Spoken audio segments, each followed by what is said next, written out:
sauce on this. It's not good. Oh, stop it. It looks amazing. So there's this Instagram account right here that I found called The Freaky Table. If you like, they're photographs though, right? They're not, yeah. So if you like Dutch Masters style things, it's a photography account called The Freaky Table. And Andrew's painting a still life, his first Dutch Masters inspired still life based on this photograph, which I think looks really good. I can't believe you're not happy with it so far. I mean, it's fine. It's just not what I... You're just getting started.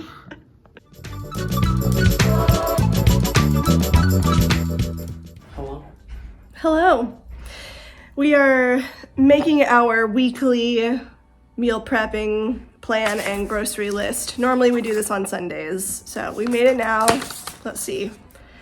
Tonight and tomorrow we're gonna be having a Spanish chicken rice. Wednesday we're gonna make kafta and a salad. Thursday we're gonna make a Vietnamese inspired marinade with beef over a salad, and Friday we're gonna have a mushroom pasta. Sounds pretty good. All right, let's go to the grocery. Yep.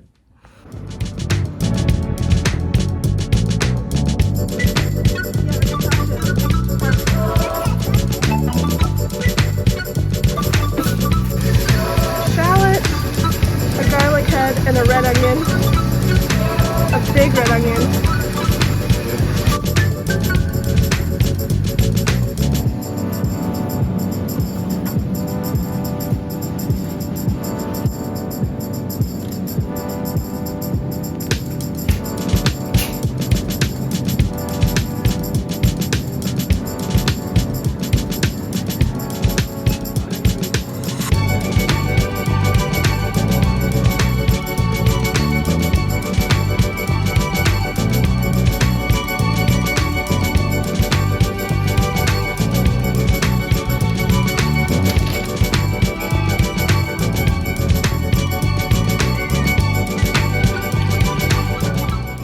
This was different last time. Take one. Yes. So we have this problem where, or it could be, a blessing sometimes too. Happy accident. Yes, ingenuity in the kitchen, where we have favorite recipes, but we don't write things down with what we do. And we improvise on the fly. Yes, all the time. We never cook a recipe exactly as it is. We're always substituting things that we like better, And or there's a lot of iteration. So even if we started with a recipe, you're like, I think last time it needed more sage, and then you're like, yes. Oh no, what did I do? You also like quadruple spices, not just in terms of adding more of stuff, but like adding a lot of additional spices. Yeah. So we really like very spiced food. In fact, I'm sure you've seen in other clips, we have a whole drawer dedicated to spices. That's how much we love cooking with herbs and spices. And not necessarily hot, just herbaceous. Yes, exactly. Is that a word? Yes, it is.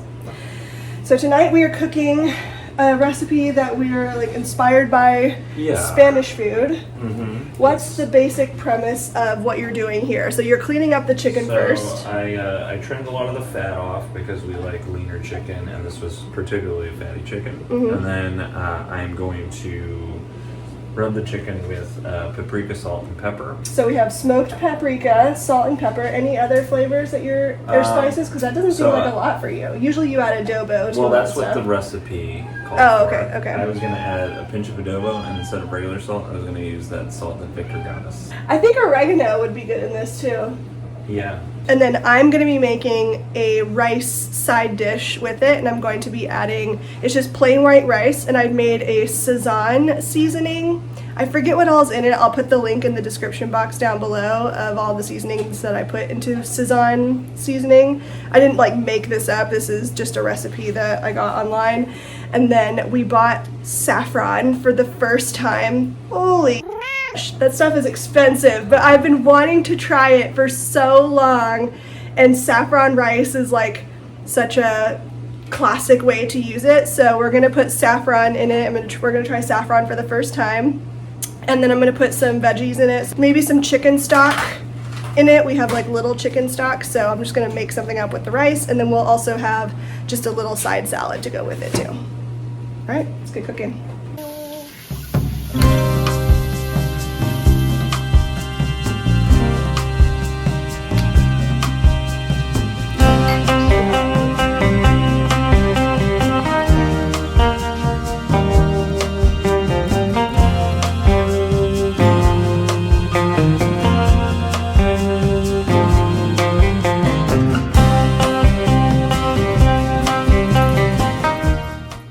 I can't explain it. Every one of us has our faults.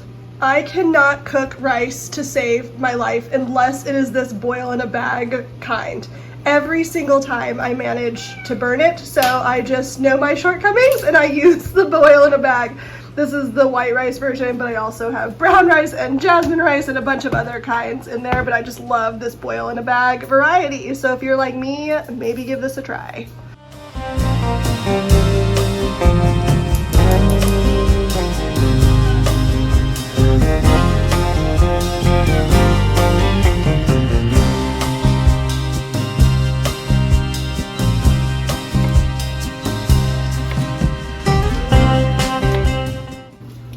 Here are the saffron threads. They put them into little pinches for you to use.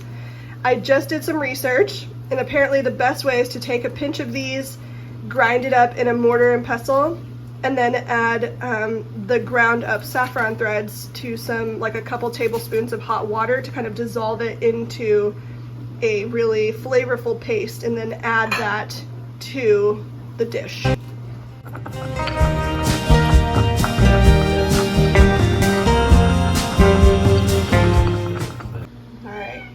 My saffron paste that I've made.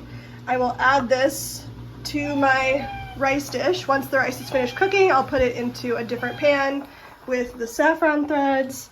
I'm going to cook some onions, some red peppers. I'm going to add some chicken stock. I would use veggie stock, but we don't have any right now. And then some frozen peas and carrots. Oh, and my spices. Some Szechuan seasoning that I made. This is not cumin. I just recycled these jars to do stuff like this in. Maybe a little bit of adobo. Some garlic that I'm going to steal from him. Oh.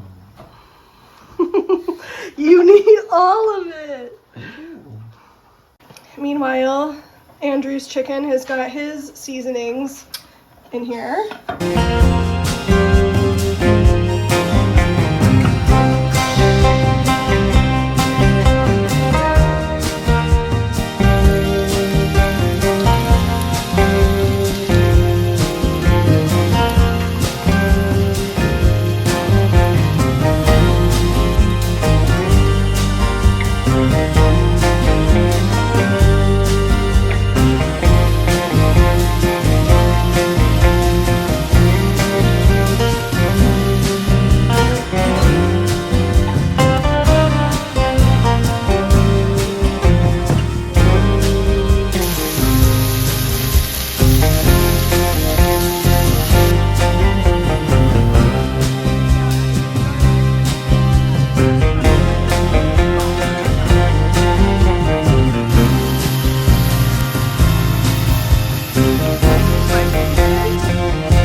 Alright, this is our final dish.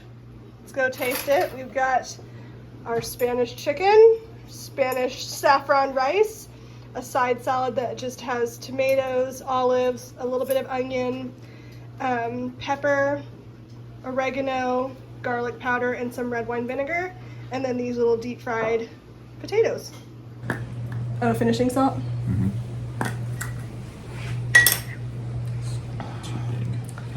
We don't do this every night. We probably do this once a year. What? Cooking? Oh no, the finishing salt. Oh, finishing salt. Yeah, no, once a year. But the cooking we do like 3 or 4 times a week, I'd say. Maybe 3. Yeah, but a lot of them are like 2 night Right. We meal plan with the intention of one dish going for 2 nights of food so that we don't have to cook every single night. But it's something that we really enjoy, like cooking together. We bond this way and just love like coming up with new recipes or riffing on others. How's it taste? My potatoes went cold. Potatoes went cold, but what about the chicken and the rice? Oh, pretty good. Pretty good? I think it's pretty good. I think it just needs more salt. So yeah, overall impressions, pretty good. We had fun making it. That's true. That's what counts. And the saffron rice is really good. You can definitely taste the saffron flavor in it. It's not as like beat you over the head as I thought it was gonna be, but it definitely comes through. It's good. Is it worth $20 for that can of spice? I don't think so. But it was a fun experiment for us foodies. We just finished it. A final verdict for you. In the end, it needed a little bit more salt. I think I learned a lesson. I think I could do this better next time. He always says that though. Every time but it's the truth. Like every time you do something, you get better at it. But this is only our second time cooking this recipe. I think it was better the first time, but I didn't write anything down, so. I can't remember what it tasted like the first time, so I don't know. I really liked it. I agree we needed more salt, but once we added more salt, it was delicious. Do we think the saffron is worth it? For pretty much, you get 4 capsules. It was $20 for the bottle, so basically it's like $5 per dish to use it in. And I'm kind of on the fence about it. I think the saffron was really good, but I think we didn't have to worry so much about adding other spices to overpower it. You can definitely taste. It goes pretty far. Yeah. I think he was saying that he thinks that the chicken's going to be better day 2. Just when it like sits in the garlic and juices. Garlic was definitely the star of the show. But yeah, it was really good.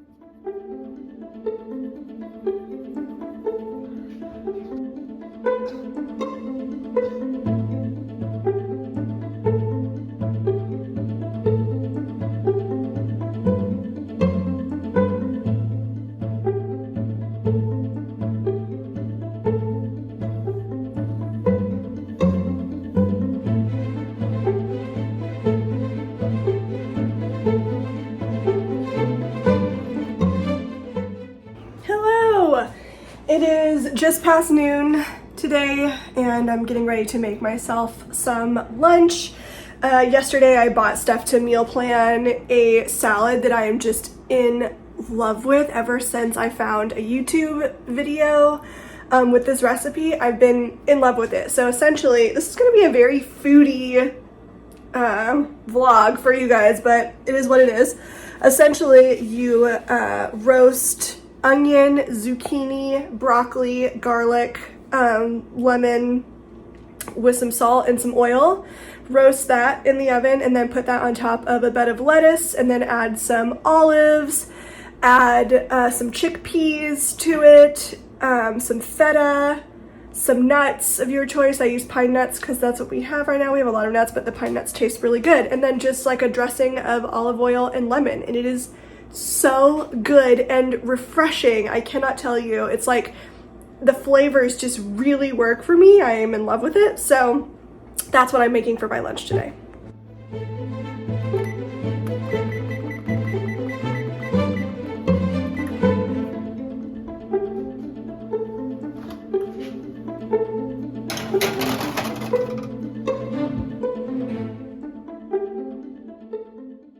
The key to good salads that actually taste delicious and that you want to eat is having like a variety of texture and flavor in there, and also like a mixture of hot and cold. I feel like that's what makes like a really good salad for me. So I love the toasted nuts, I love the roasted vegetables, and then that over something like really crunchy and fresh like the romaine. Some saltiness with the feta cheese I'm gonna add and the olives, and then some creaminess of the chickpeas that I'm gonna use. I'm just using canned chickpeas. I get 1 can for the week and then just take a quarter of the can and add it to the dish. It's also really inexpensive too, like pretty inexpensive for 4 days worth of food.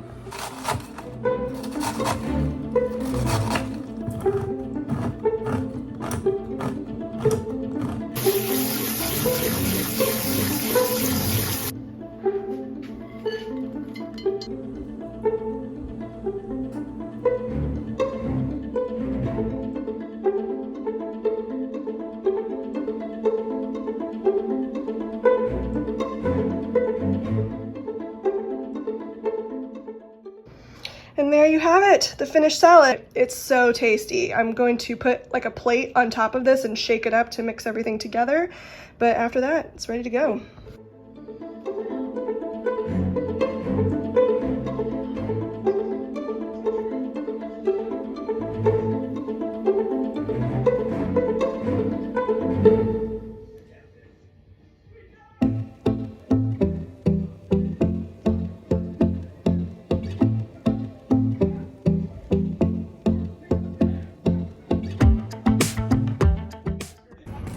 Hello. Hello. We are on our way to the Double Windsor again to get a beer and just hang out and chat. I brought my knitting with me to work a few rows on the shawl. I'm feeling like I need to hurry up, like pressure to hurry up and finish Clue 1 because Clue 2 is coming out on Friday, so I just want to make sure that I finish it before then. So full speed ahead. Also, it's 7 o'clock and it's dark outside. No. I know, autumn is officially here.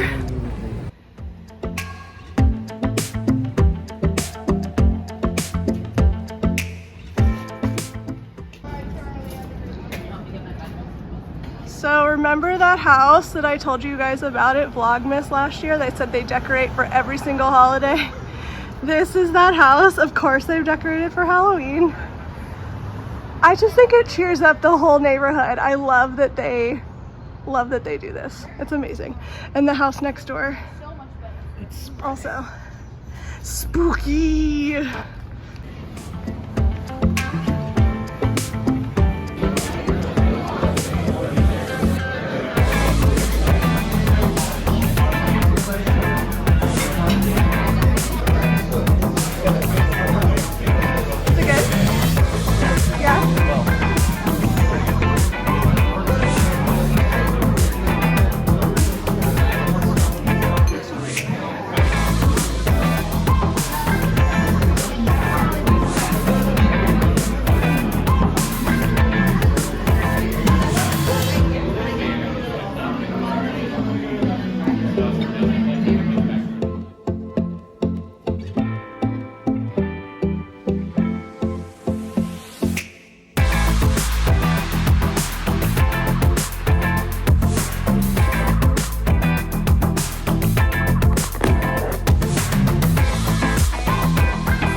My first order of spring bulbs have arrived for next year, well, to plant this year, and so we'll see them next year. I'm so excited. I ended up placing quite a few orders just because I couldn't decide which ones I wanted because there were so many that looked really beautiful. So what I ended up doing was placing like quite a few orders for small amounts of various kinds. So I have a large variety, but small amounts of each one. So let's see here. First one here is Copper Image. I'm really excited about that. Obviously, this is not giving you any indication of what the bulb is going to look like when it blooms next spring, but I'll put a picture on the screen so you can see what it looks like. I got a few packages of the Copper Image because that's the one I'm most excited about. This is one called Salmon Parrot. Let's see, what else is in here? Bonus bulbs. One called Columbus, pinkish red double bloom with thick white edge. Oh, I think because I ordered enough, or it was early in the season. I think because I ordered early in the season, I placed this order in like May this year because I knew which ones I wanted and I didn't want them to sell out. They gave me a 20 pack of free bulbs because I ordered so early. So that's the bonus bulbs. So this sounds pretty. And there's one other one in here. This one called Rococo Parrot. I couldn't resist because of the name, honestly, and because it just kind of reminded me of a like Dutch Masters kind of tulip. It looked really beautiful, so I had to have it. So this is my first order, the Copper Image, Rococo Parrot, and the Salmon Parrot, and then the pack that they gave me of the bonus bulbs for ordering so early. So I'm so excited to have my first bulb order. I've also ordered other tulips, but a lot of narcissus, aka daffodils, and I think that's really all the kind of bulbs. I mean, you saw that I got the alliums at the box store a few days ago, so I have those for next year. So yeah, so most of the bulbs I'm just doing classics, tulips, daffodils, alliums, and maybe a couple hyacinths that I bought, but that's my spring bulbs. So I'll show you the others as they come in, and hopefully you'll see pictures and get inspired to get some bulbs for your garden if you have one. You can put bulbs in pots. They are great for containers. I did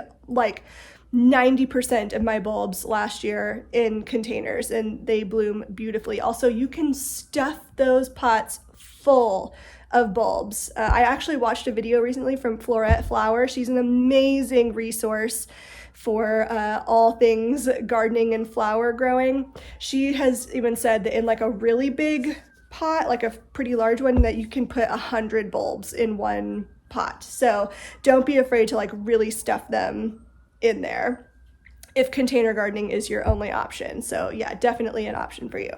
So yeah, so I'm really excited about these. I feel like spring bulbs, fall planting for spring bulbs is like a gift to my future self. It takes almost no effort. It's such an easy process to just throw them in the ground, and next spring they're just such a wonderful, the sweet sounds of New York. Next spring they're just such a wonderful sight to see after winter. So they last so long too outside. So I think after last year when I just kind of did it as an afterthought, like, oh, spring bulbs, I'll put a few in a container, and I saw how long they lasted, I was amazed. So this year I went all out with my spring bulbs. Hello again. More mail. I'm sure I don't have to tell all of you guys this, but supply chains are really backed up right now. So much of the things that I'm getting in the mail, I feel like I've ordered a little bit over time for like the past few months, and now all of a sudden it's just like all showing up. So I don't know if you guys are having the same, you know, experience where you're just like USPS has been backlogged. Oh, I'm so excited. Oh, weird. I ordered this one way after I ordered other ones. So this is a gardening book I've been really excited to get. It's called A Year Full of Flowers by Sarah Raven. If you live in the UK, you've most likely heard of Sarah Raven. She is really well known for her gardening, like her actual gardening itself, but like how she teaches. I feel like she's almost like the Florette of the UK. So she has her own garden and she does a lot of education and teaching, and she also has a shop where she sells plants and flowers and seeds on a large scale. So I'm just really excited to dig into this book because my passion in gardening is really more in flower gardening than it is in vegetable gardening. I enjoy growing vegetables, but it just doesn't get me nearly as excited as flower gardening does. And this is one that kind of helps you learn to garden throughout the season, so that there's always something of interest in the garden. So when I first started, I would have tons of plants that bloomed like all at this one little pocket and then nothing for the rest of the year. So last year, or this year technically, I really focused on incorporating plants that flowered at different times so that there was always something to enjoy in the garden. And I really want to push that more in next year's garden and future gardens. So that's why I got this book right here. It's called A Year Full of Flowers, Gardening for All Seasons. So I'm really excited to give this a read. Here is my shawlography mystery knit along so far. I just have one section left. The I-cord loops along the top, knit in color B, which is this dark purple that I have here. I can't decide if I should use that dark purple or if this would be a good time to introduce this mini skein of yarn that I have for it. Decisions. I kind of wish that I used this for these slip stitches. I feel like that would have been a little more contrast, but I also love the low contrast of this anyway. So, I mean, I'm really happy with how it's looking so far. I love how the color combinations look. I can't wait to block this later so you can see all this gorgeous contrast and texture in here. I can't decide if I want to use this one or not. Hello. I did an oops. I did an oops. What was your oops? What was your oops? Not taking the meat out of the freezer. Oh, yeah, I guess. What was yours? Not thinking of a better comedy bit. Oh, okay. Cool story. So I forgot to take out the meat out of the freezer for our meal plan for tonight. Not on purpose. So we're gonna go out to eat instead tonight to this place in Park Slope called Bar Crudo. It's a really, they have an excellent happy hour actually. What are you looking for? You did not bring a mask. Oh shoot. Crisis averted, mask found. So we forgot to take the meat out of the freezer, so we're going to Park Slope to get dinner out tonight at this place called Bar Crudo. They have an excellent happy hour for oysters actually, which is how we discovered it. If you can't tell, we love oysters. So we seek out places that have good happy hours for oysters, and Bar Crudo is definitely one of them. It just happened to be that they have really excellent food as well, like one of the best paellas that you've ever had. Yeah, definitely the best paella I've ever had.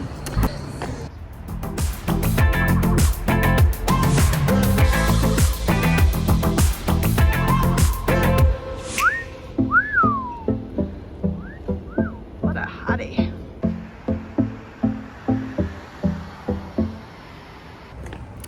You guys want to hear a funny story? Yes. About the time that I probably was the most mad at Andrew that I think I've ever been. Do tell. I don't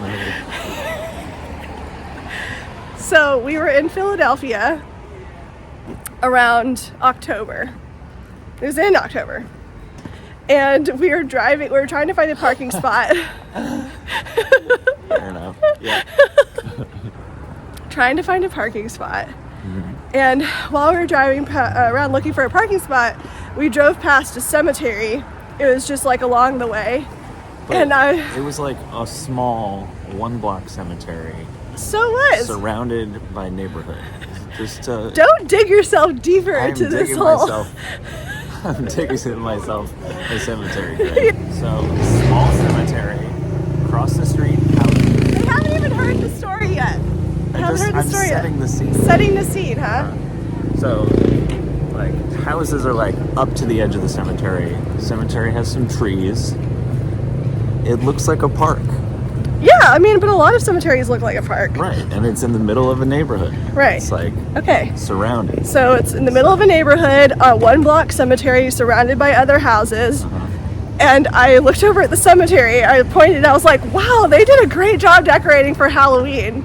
And he turns to me and says, deadpan serious, "You know that's a cemetery, right? Like a real one." And I was like, "Yeah, I know it's a real cemetery." It was a joke, and I was so offended that he actually thought that I didn't know it was a real cemetery. Like, how dumb do you think I am? It looks like a park. The park could have been decorated for Halloween. We laugh about it now, but that night I was seriously offended. No, I really love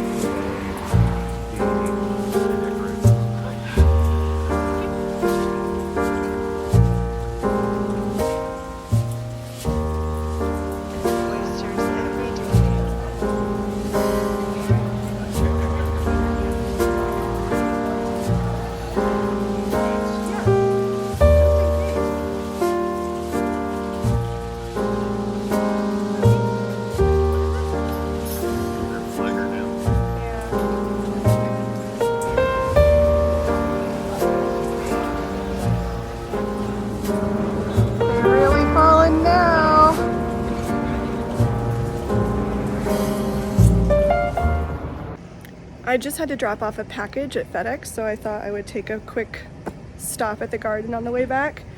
Oh, it's all looking so good. Look at this rose.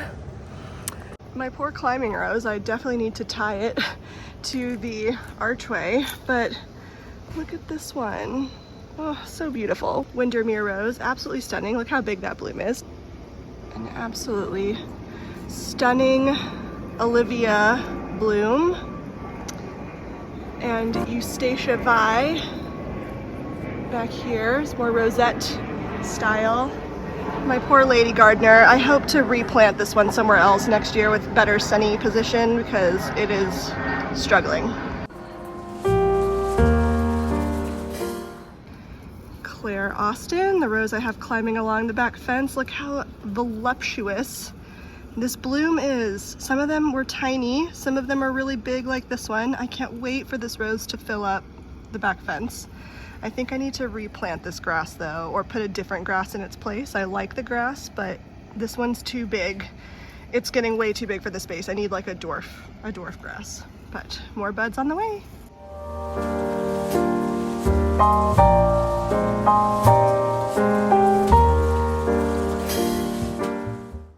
Look at this perfect bloom of Otto's Thrill. Oh, there was another one behind it. I didn't see it, otherwise I would have waited. Oh well, it's clipped now, and I will enjoy this in a vase all in its own. Plenty of bees still buzzing around.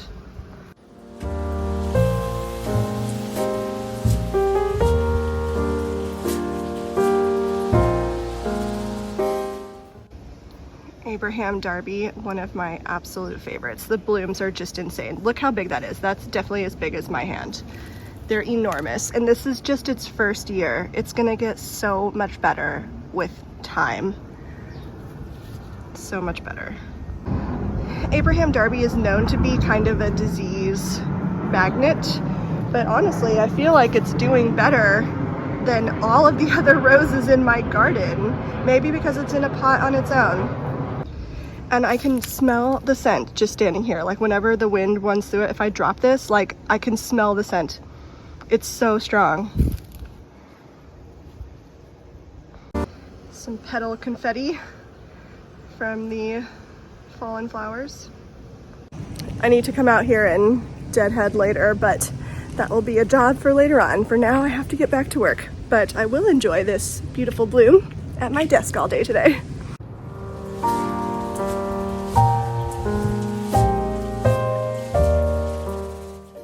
Hello, it's around lunchtime right now, so I am getting ready to make my lunch salad that I've been making this week. I'm also prepping tonight's dinner. It's a Vietnamese inspired dish, and it calls to be marinated for at least an hour, and it says it can be up to overnight. So I'm preparing the marinade now at lunchtime so that it can be marinating throughout the day and then will be nice and flavorful for when we cook it at dinner tonight. I'm really excited to try this recipe. It's looking really good. It has a lot of flavors that I really like in it. Soy sauce, oyster sauce, fish sauce, sesame oil, a little bit of sugar, and garlic is in the marinade. I'll leave the recipe in the description box down below. If it's good, as you will see tonight or not, I'll let you know, of course.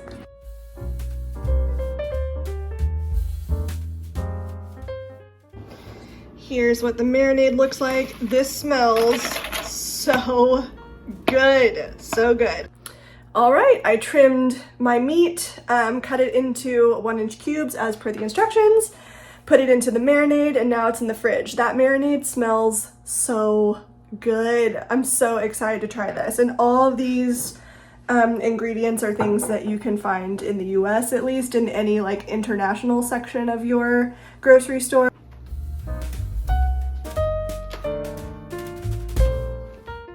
A little look at my shawl. I'm almost finished with it. I will definitely finish this tonight, and Clue 2 releases tomorrow. Also, pay no attention to my hand. Apparently there's a mosquito on the loose in this house. Another package. So, like I said, supply chain's all messed up right now. Poor USPS also, I'm sure they're just like super backed up these days, and it's gonna get crazier going into the holiday season. But I ordered 3 books from Thrift Books. By the way, if you've never heard of Thrift Books, I'm not sure if they are an international shipping thing. I know they're based in the US. So Thrift Books, often more inexpensive than Amazon and a better company. They give back to the community. So I'm happy to support them rather than Amazon. So these are the other remaining 2 that I had ordered. One of them that I wanted to read as soon as I finish the book I'm currently reading, House by the Cerulean Sea. This one's called The X-Hex. It's, I'm sure, just like a fluff reading, like romance kind of book, but you know, like spooky season. I think it sounds really cute based on the description, so I got The X-Hex. And then this book, the other gardening book that I was really excited to get, I follow a woman named Grace Alexander Flowers on Instagram. Her photographs are just so beautiful, and she released a gardening book called Grow and Gather, A Gardener's Guide to a Year of Cut Flowers. And as I've told you, I am increasingly becoming more and more into exclusively like growing flowers in my garden rather than a bunch of vegetables. Someday when, you know, if we have a big garden somewhere, of course, I would love to add a more dedicated vegetable garden, but flower gardening is really just where my heart is at. So I've been really just kind of reading more about that. So I'm really excited to dive into both this and A Year Full of Flowers that I got in the mail yesterday by Sarah Raven. So these are my new book babies, and I'm really excited to have them in my library collection now.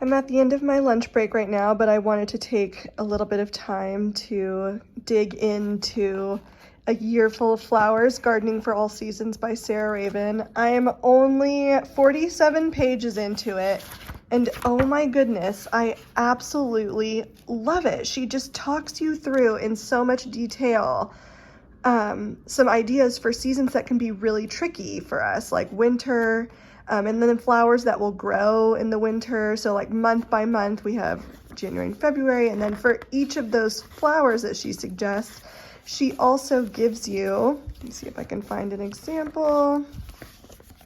She gives you examples of her favorites of a particular variety. So this winter flowering irises, and she gives you 8 different winter flowering irises and pictures of each of them.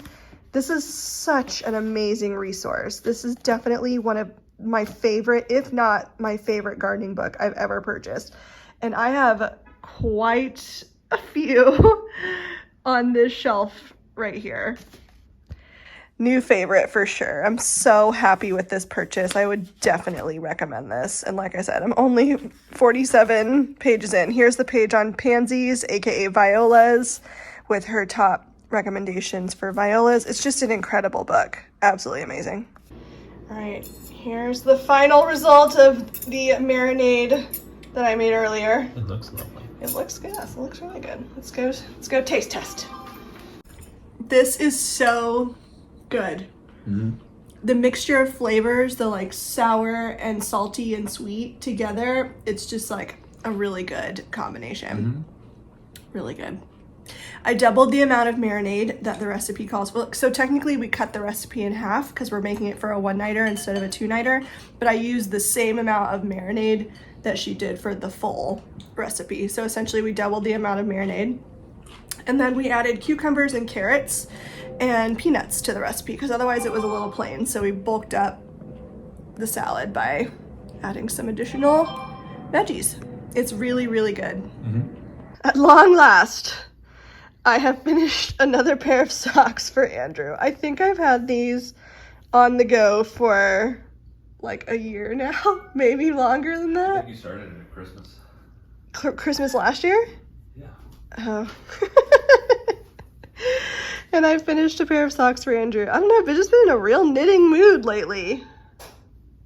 But yeah, this yarn is beautiful. It's the Advent skein from Grenouille Yarn Co. from an Advent calendar like 2 years ago. I can't remember the colorway name. I think, is it Folklore? It might be Folklore. I don't know, but I really do love her yarn. She does dye really beautiful stuff. It's a very moody color. I'll show you tomorrow in better light, but I'm just happy to have these men's socks finished. They take so long. But he's such a knit-worthy person, obviously. This is his third pair that I've knit him, and he wears the other two that I've knit for him constantly. So I'm excited to add another pair to his collection.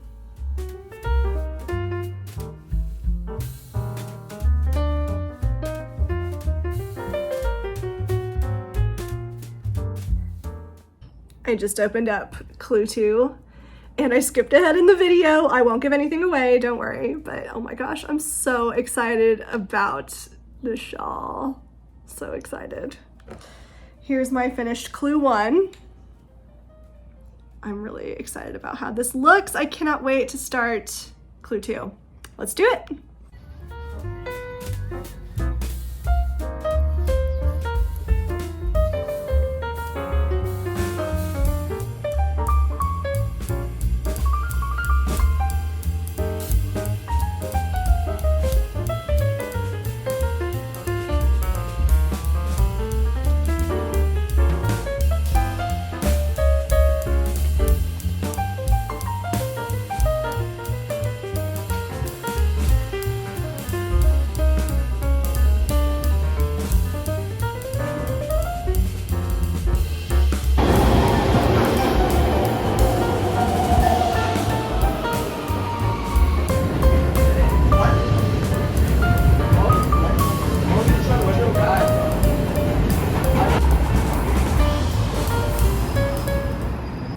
Hello.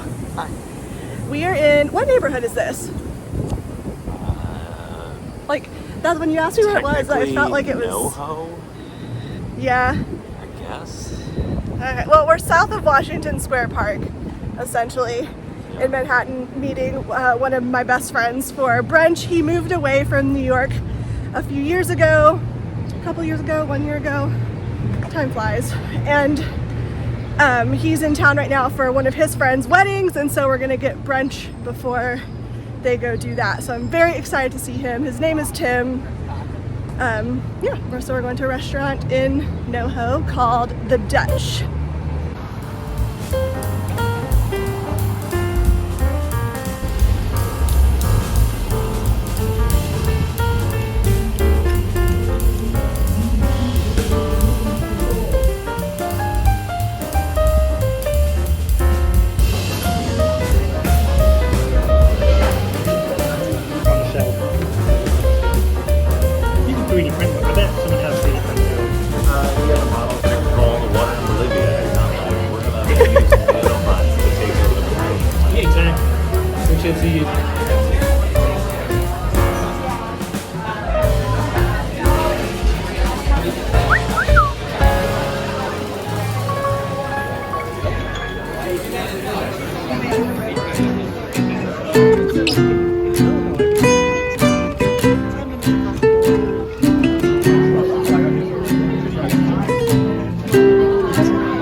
entrance at Astor Place. It is one of the coolest ones.